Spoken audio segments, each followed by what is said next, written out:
Hi, everybody, and welcome to the last show of this week where we're doing it live as we've been doing. This is the third week where I've been Facebook live streaming from 6 p.m. to 6:30 p.m. So, welcome today. Before we get started with our topics for today, as I've listed them, I'd just like to make a slight correction to something that I discussed yesterday. I got a vote of approval for my explanation from Vermont dairy farmers with whom I had spoken. One of them, who's willing to go on record, is Peter Briggs, the owner of Briggs Farms up in Addison County. And I said that raw milk is illegal, selling raw milk is illegal. That is not exactly correct. It is illegal to sell raw milk in limited quantities. However, the market for that is very limited. And so generally speaking, farmers prefer to send it to processing units where milk can get pasteurized. All right, so with that note, let's get on with today's topics. A very, very, very big piece of news is that in this morning's press conference, Governor Phil Scott said that he is extending Vermont's stay-at-home orders till May 15th. So the federal guidelines were extended till April 30th, and we had been speculating, what the date is going to be. Is it going to be like May 4th, like Massachusetts, or something like June 10th, like Virginia? So it's neither. It's sort of in the middle, May 15th. However, that's over a month, and it has a lot of Vermonters very, very nervous. So this is something that we're going to talk about. I've said this over and over again.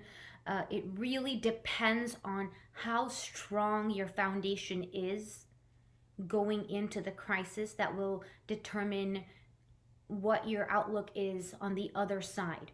And Vermont has gone into this with a very structurally weak economy, lots of regulations, a very, very shackled and shrinking private economy. And now with an extended shutdown, small business owners are very, very worried. Right now, it's estimated that we have about 100,000 unemployed. The actual numbers are around 71,000. However, self-employed have not filed for jobless claims yet. And so the figures that we're getting is that once we finish up all the backlog, and everybody's processed, and self-employed also start filing, we're looking at 100,000 unemployed. There are about 520,000 adults in Vermont. So, I mean, look, this is it's quite something. I mean, 100,000 out of work, that's a very big number.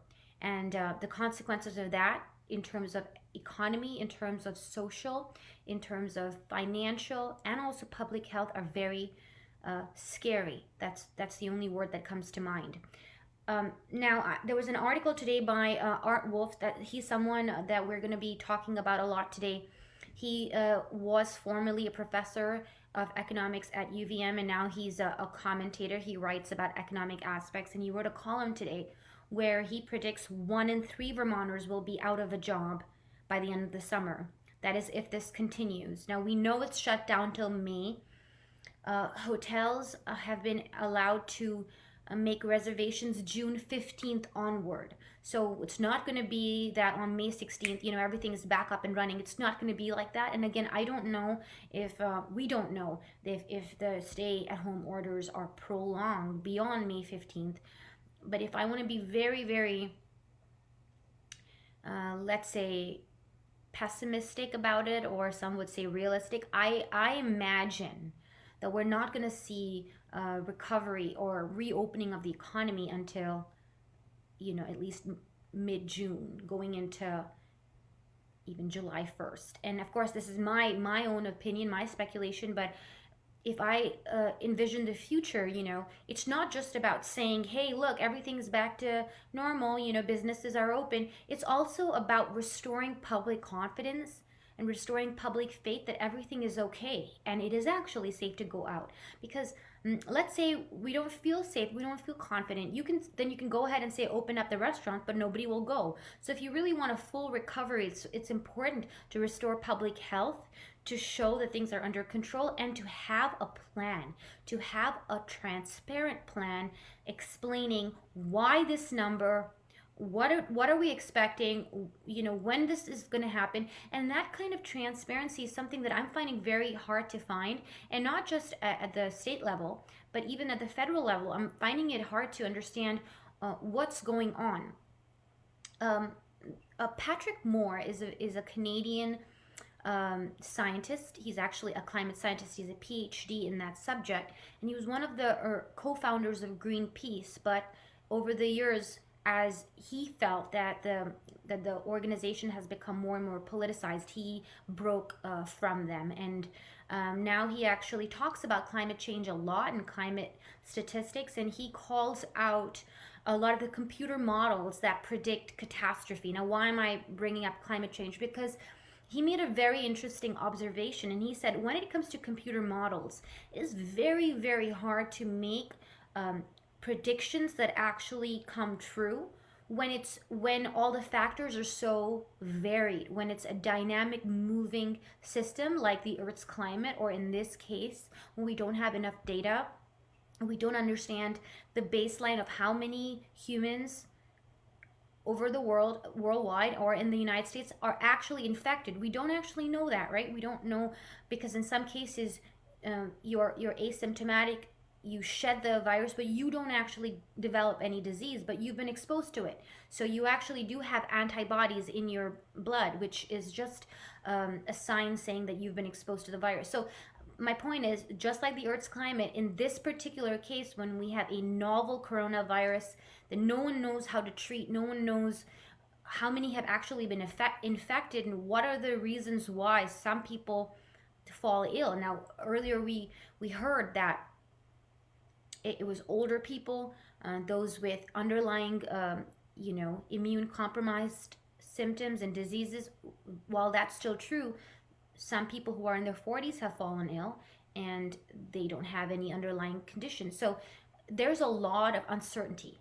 There are a lot of factors that we don't know. And so when you have all these various, sometimes contradictory inputs going into the computer model, you're not going to get a simple and straightforward prediction. And most likely the predictions are going to be wrong and off base.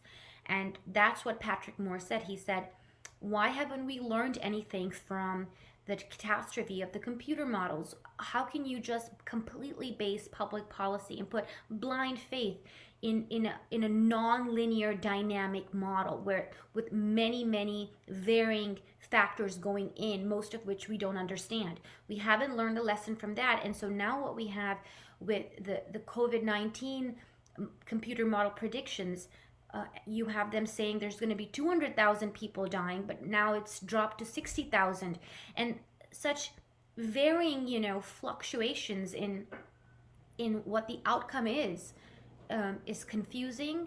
It's scary. It erodes faith. It erodes public confidence, and this is something that we really need to be mindful of. Now, I've said that, and so it seems like I am criticizing. It might seem like I'm criticizing those who are in the trenches, and this couldn't be further from the truth. I completely understand that everyone is trying to do the best based on what limited information they have. And of course it might seem very easy for me to sit here on my computer and point my finger at those who are actually making the executive decisions, those who are in the legislature, and trying to somehow cobble something together. So I want to be very clear that I am not criticizing those who are in the trenches, those who are actually in the arena right now.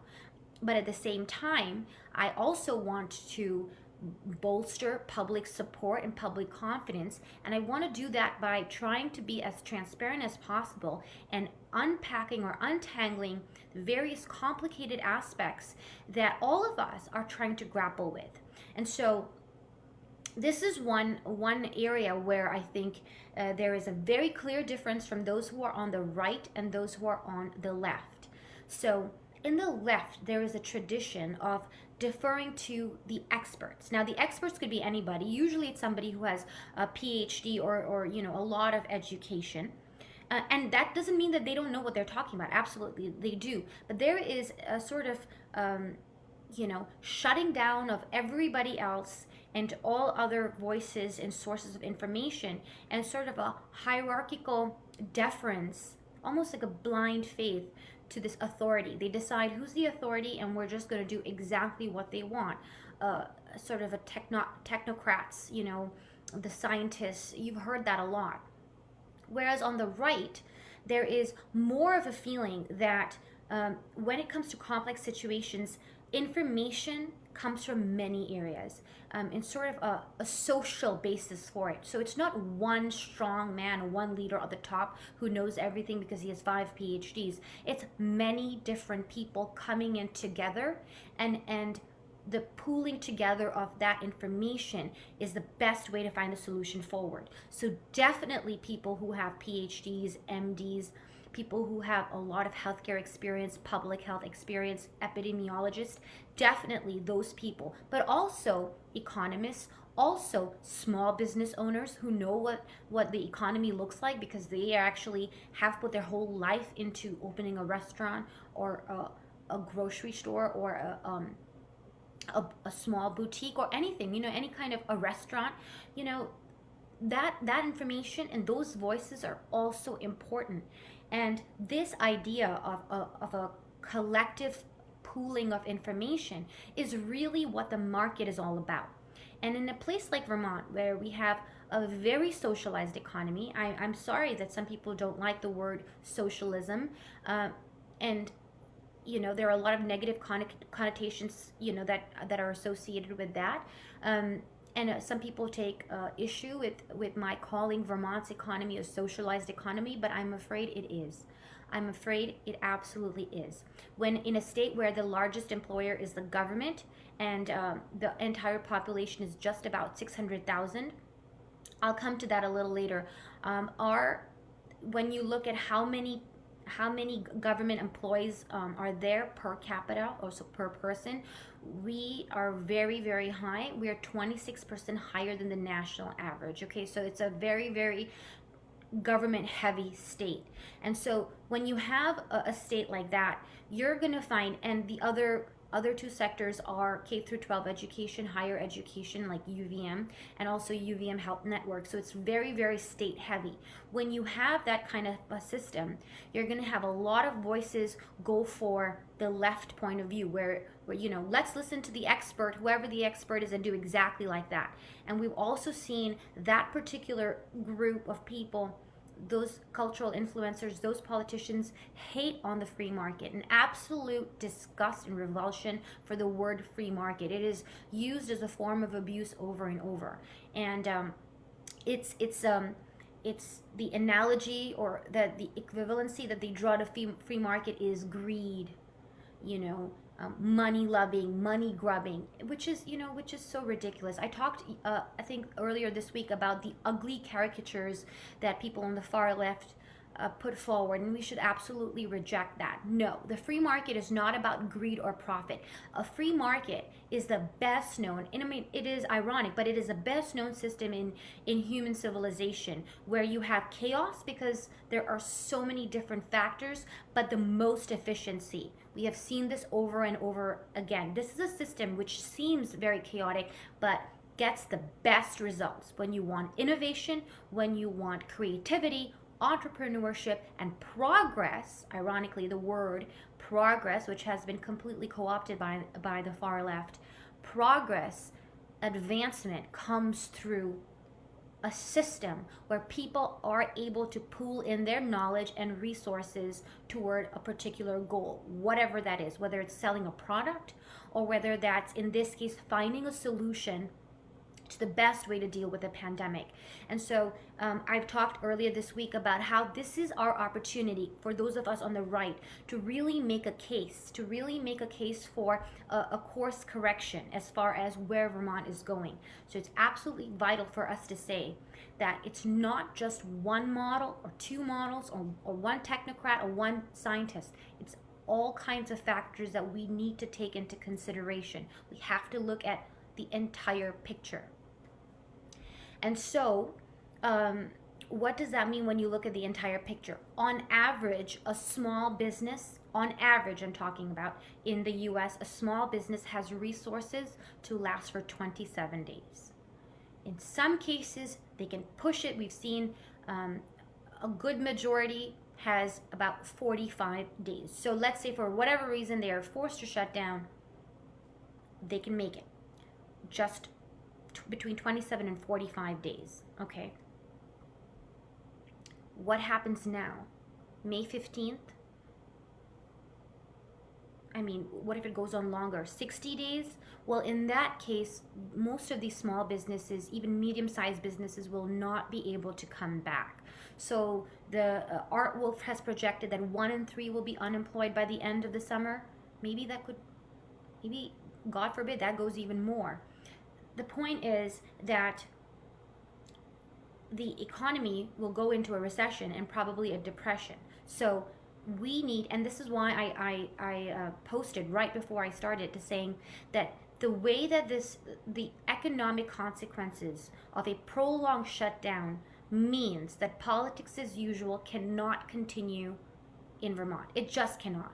It just absolutely cannot continue. We were already on that path, but unfortunately this has completely accelerated that process, and we are seeing a very, very dire situation that we need to be able to face. So I'm going to right, okay, so the next point is I'm going to revisit an important article. Actually, I think it's definitely worth revisiting, that was written in 2017, again by Art Wolf, and was published in the Burlington Free Press, and he talked about the size of government.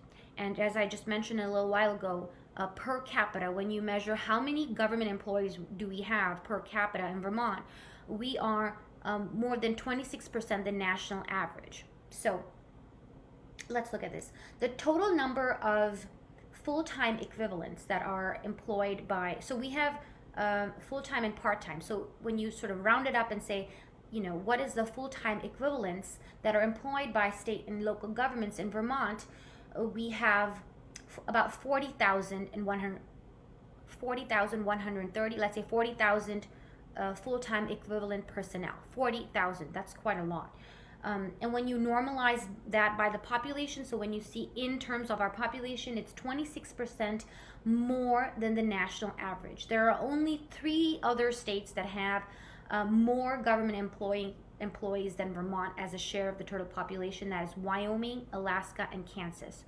So we are a very small state by size in terms of geography, in terms of population, and yet we have the 4th largest in terms of government population. And then this also means, okay, so we employ, as I said, when you look at the state government, we're also looking at K through 12. So we're looking at education. And we know just this year, earlier this year, it came out that we spend about $20,000 per student in public school education. The average is about $12,000. So we are the highest now. And our outcomes, our student outcomes, are nowhere near reflective of the amount of money that we put in. Why? Because most of the resources are for administrative staff, for, you know, for the, if you want to call it, the education bureaucracy. That's where all the money is going. It's not really going necessarily into improving outcomes, as, you know, outcomes haven't improved. So what is the exact number? 55% more people in K through 12 education than the national average. 55% more? Wow. Okay. And well, this is what's very, so after education, the next largest group is government administration. So people are employed to be administrators. I mean, no offense to the people who are actually administrators. All I'm saying is that it is extremely disproportionate to what our state's needs are. I mean, we don't even have that many people, right? We don't even have that many people, and we're always talking about a demographic crisis where everyone's leaving. So if that's the case, why do we need so many people to administer a government Who is the government serving exactly at this point? This number of how many people we have, as government administration, that is 75% more than the national average. That can't be, helping anybody but the government bureaucracy itself. 75% higher than the national average. We also have more than the national average in transportation, about twice as many. In transportation, how much public transportation do we really have? And aren't we always hearing anecdotes about the roads, about how the roads are so bad? I mean, there has to be some accountability. This is something I've talked about over and over again. There has to be some accountability. I would say full accountability, but some accountability if you have so many people who are being paid by public taxpayer monies. What is the results of that? Do we have the most efficient government? Do we have the best run government? Is everything on time, going super well? Do we have the best roads? Do we have the best infrastructure? No, we don't. Do we have the nation's most brilliant students doing so well, going to Ivy League schools and getting all kinds of scholarships? No, we don't. We don't have that. So if there's an investment and the investment is coming from public taxpayer monies, isn't it right for us to ask for a return on that investment, or at least ask them to quantify the results? Why are they able to do that? There's one government function, however, and this is very interesting, where Vermont has fewer public employees than the average. And you know where that is? Law and order. So when it comes to police, and when it also comes to correction facilities. In those two areas, we have less than the average. I have to see why. I have to look in the numbers of that. I do know that on average, there's less crime here than in, let's say, Illinois, where we have, Chicago or Detroit or those urban areas. Absolutely, in that case, we have less. But how much of this, again, reflects the ideology? I will share a tweet from Chittenden County attorney. I won't name her unnecessarily in this case, but somebody was talking about how in the face of a pandemic, again, as I've said before, this is Twitter, the Twitter bubble, which is definitely far left, and there's very little return on investment, I feel, by engaging with it. However, it's instructive because you should understand what people in your state are talking about. What's that public discourse? So coming back to this conversation, there was talk about letting prisoners go. I'm sure you've heard some news of this. There have been some outbreaks in correctional facilities, because of crowding and living in a sort of a densely populated area, but that's also being used as a reason to let people out and say, we can't afford to have prisoners here. We're not going to process certain crimes. We're going to let it go. We're going to get prisoners out. So that's a sort of a trend which doesn't make sense to me. I think it's more ideological lines, and the pandemic is being used as a facade to push that out. So on Twitter, somebody complained about that and said, shouldn't we want to make it safer? I mean, we don't want the crime rates to increase right now. And this attorney, she's a part of the state attorney general's office, and she said, no, actually, it's a great thing. It's a great thing that we have letting out prisoners. Why? Because the prisoners have served their minimum sentence. They've been safely returned to their communities. That's the quote, safely returned to their communities, and we are saving money, taxpayer monies, because now we don't have to house them. That's very interesting. I've never ever seen somebody on the far left, and this woman is very much on the far left as she claims herself. I've never seen anyone on the far left show any concern about saving taxpayer monies, but for this instance. So that was very instructive.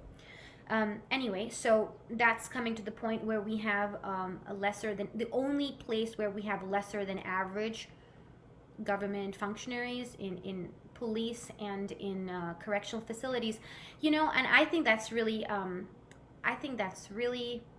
I want to say ass backwards. Can I say that? Okay. I feel that way because there are some legitimate functions that the government has. One of them is law and order, maintaining law and order and ensuring the safety of our citizens. That is a legitimate function. And yet that is one area where we are less than the national average, whereas government administration is 75% that of the national average. It's really, I can't think of any other better word for it. So the question that was asked to me personally was someone who agreed that politics as usual cannot continue, absolutely cannot continue. However, this means that we need to make tough decisions. Now, this particular Vermonter said that we can't have such a large government. We need to have a more robust private sector. We need more creativity, entrepreneurship, and enterprise, and we absolutely cannot continue to support such a large bureaucracy, such a large government bureaucracy, especially at a time where it could be 1 in 3 or, God forbid, higher number of unemployed in Vermont. And so that's a hard decision, because this is actual livelihoods of people, right? We're talking about people in the administration, other bureaucracies. And as I said, there's absolutely no offense to those people who are actually doing the jobs.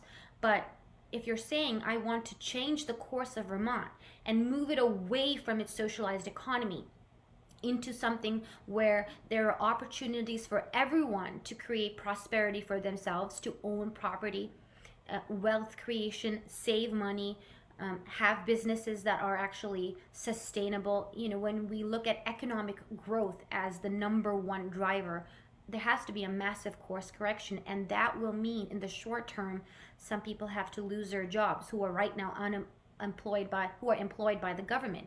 And so the question to me was, Meg, how are you going to address this? You're running for lieutenant governor. It's a statewide campaign. How are you going to address it? And I think my answer to that is, it's going to require courage.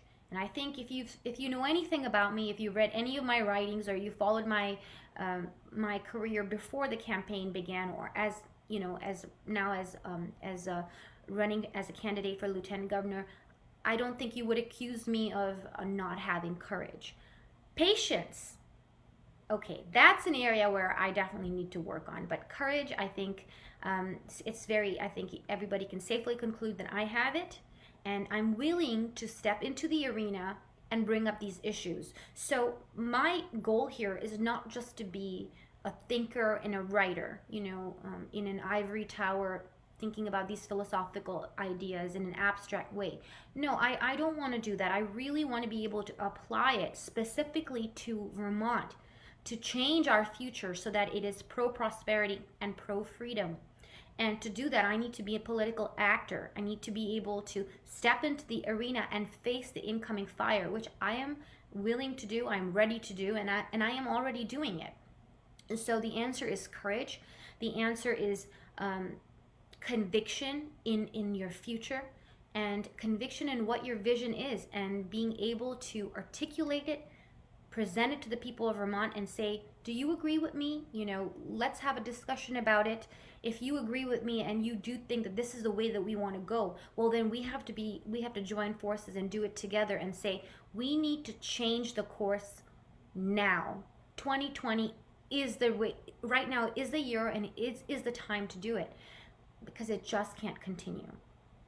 And this actually directly affects our state employees. You know why?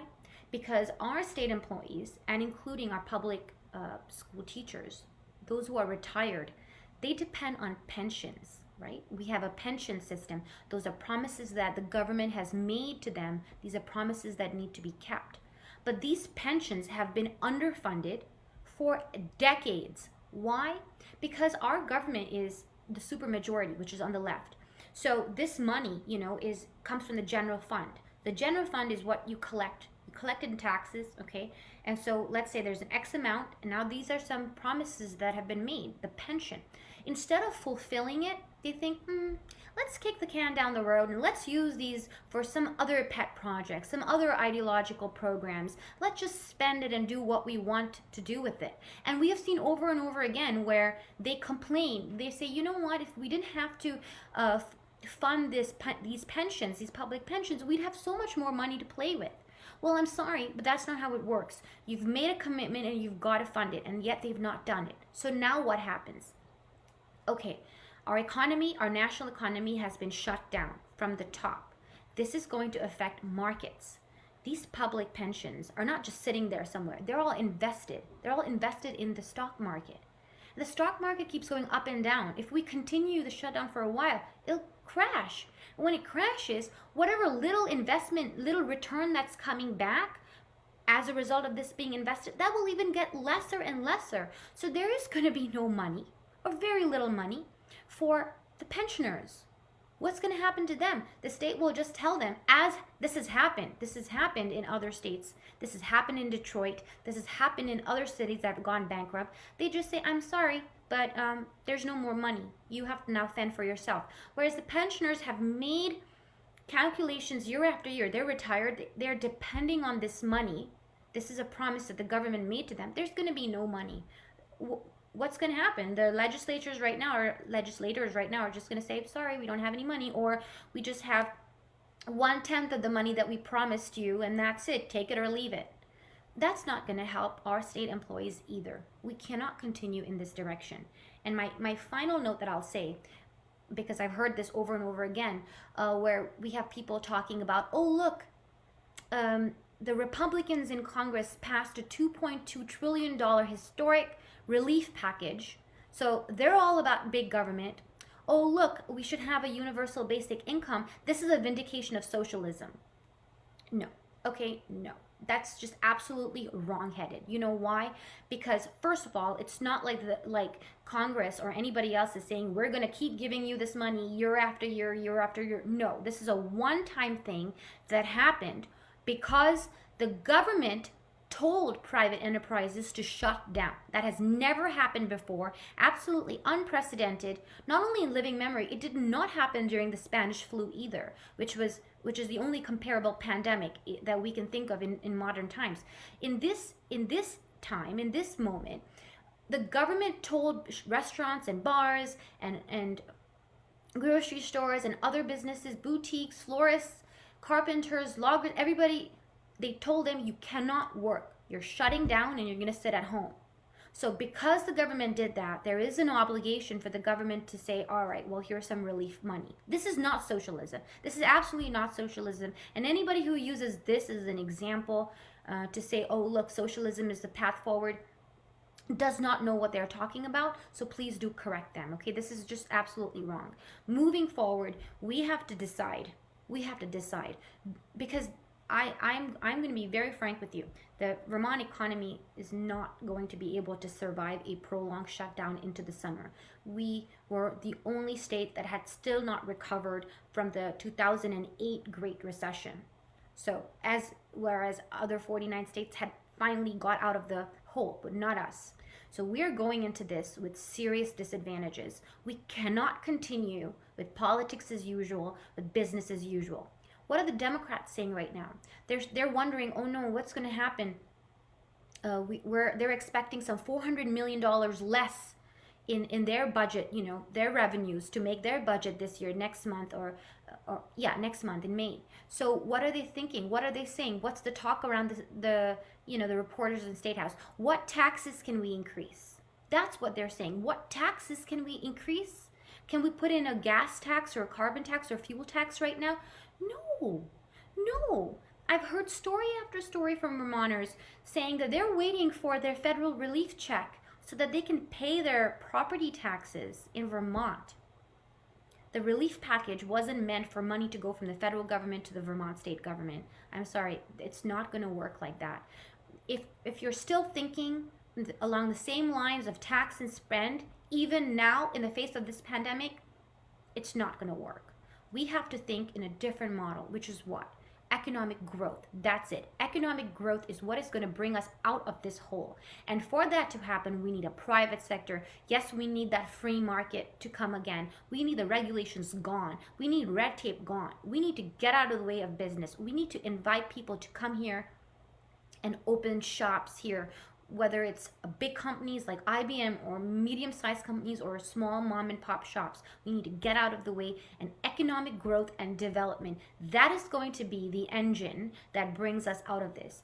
My sincere hope is that our Republican US senators change the way, along with the president, change the way that our economy is run, and we completely decouple from China, because enough. just enough. We need to bring back our American manufacturing jobs to our shores. And if we can have that manufacturing renaissance right after, then Vermont is poised to benefit. In the Northeast Kingdom, in southern Vermont, in rural areas, in all the areas where once factories, the humming of factories could be heard, and where we had a robust economy, we can have that again by bringing our American jobs back to our shores. But for that, we need the state to be positioned for that and ready for the changes that are coming after this pandemic. And with that, thank you for joining me today. I will be back again on Monday, 6 p.m. to 6:30 p.m. Please send your questions to me at info@Hansen, Hansen, for Vermont, spelled out.com, or you can leave your comments right here in the Facebook section. I'm happy to answer any questions that you have. I'll be discussing current affairs relevant to Vermont, as well as a focus on COVID-19 moving forward, the public health and the economic side of it. I wish you a good weekend, and I'll see you on Monday.